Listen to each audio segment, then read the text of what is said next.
അപ്പം metallic waste, glass waste, പിന്നെ plastic waste, organic waste, E waste, paper waste. അപ്പം വിശദമായി പറയുകയാണെങ്കിൽ ഈ മെറ്റാലിക് വേസ്റ്റ് എന്ന് പറഞ്ഞു കഴിഞ്ഞാൽ നമ്മൾ വീട്ടിൽ പഴയതായിട്ട് ഉപയോഗിച്ച് വരുന്ന ഈ മെറ്റാലിക് ഐറ്റംസ്, പാത്രങ്ങളുടെ പഴയ പാത്രങ്ങൾ, പൊട്ടിയ പാത്രങ്ങൾ, അങ്ങനെയുള്ളതൊക്കെ വേസ്റ്റായിട്ട് വരുന്നതാണ് മെറ്റാലിക് വേസ്റ്റ്. പിന്നെ ഗ്ലാസ് വേസ്റ്റ് എന്ന് പറയുകയാണെങ്കിൽ പഴയ ഗ്ലാസ്, പൊട്ടിയ ഗ്ലാസ്, അതൊക്കെയാണ് ഗ്ലാസ് വേസ്റ്റ് വരുന്നത്. പിന്നെ കേരളം ഏറ്റവും കൂടുതൽ ഇപ്പം ഫേസ് ചെയ്യുന്ന ഒരു പ്രോബ്ലമാണ് പ്ലാസ്റ്റിക് വേസ്റ്റ്. അപ്പം പ്ലാസ്റ്റിക് വേസ്റ്റ് എന്ന് പറയുകയാണെങ്കിൽ ഈ പ്ലാസ്റ്റിക് കവേഴ്സ്, പ്ലാസ്റ്റിക് ബോട്ടിൽസ്, അതൊക്കെയാണ് ഈ പ്ലാസ്റ്റിക് വേസ്റ്റ്. പിന്നീട് വേസ്റ്റിനെ പറ്റി പറയുകയാണെങ്കിൽ നമ്മുടെ ഫുഡിൻ്റെ ബാക്കി വരുന്ന വേസ്റ്റ്, പിന്നെ പച്ചക്കറിയൊക്കെ അരിഞ്ഞു കഴിയുമ്പോഴത്തേക്കും വരുന്ന വേസ്റ്റുകളാണ് ഓർഗാനിക് വേസ്റ്റ്. ഈ വേസ്റ്റ് എന്ന് പറയുമ്പോൾ ഇലക്ട്രോണിക് ആയിട്ടുള്ള വേസ്റ്റുകളാണ് ഈ വേസ്റ്റ്. അതായത് റിമോട്ട്, ടി വി, ഫോൺ, അതൊക്കെയാണ് ഇലക്ട്രോണിക്. പിന്നീടുള്ളതാണ് പേപ്പർ വേസ്റ്റ്.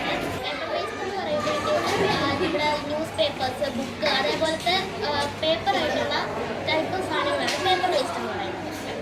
പിന്നെ ഈ വേസ്റ്റുകളെ നമ്മൾ reduce, refuse, recycle, repurpose and reduce ചെയ്യണം. പിന്നീട് നമ്മൾ ഈ വേസ്റ്റുകളെല്ലാം reuse, refuse, reduce, recycle and repurpose ചെയ്യണം. ഇതിലൂടെ നമുക്ക് നമ്മുടെ എൻവയൺമെൻറ്റിൻ്റെ പൊല്യൂഷനിൽ നിന്ന് രക്ഷിക്കാനും സാധിക്കും. പിന്നെ നമ്മളെ പലതരത്തിലുള്ള ഡിസീസുകളിൽ നിന്നും രക്ഷിക്കാൻ വേണ്ടി സാധിക്കും.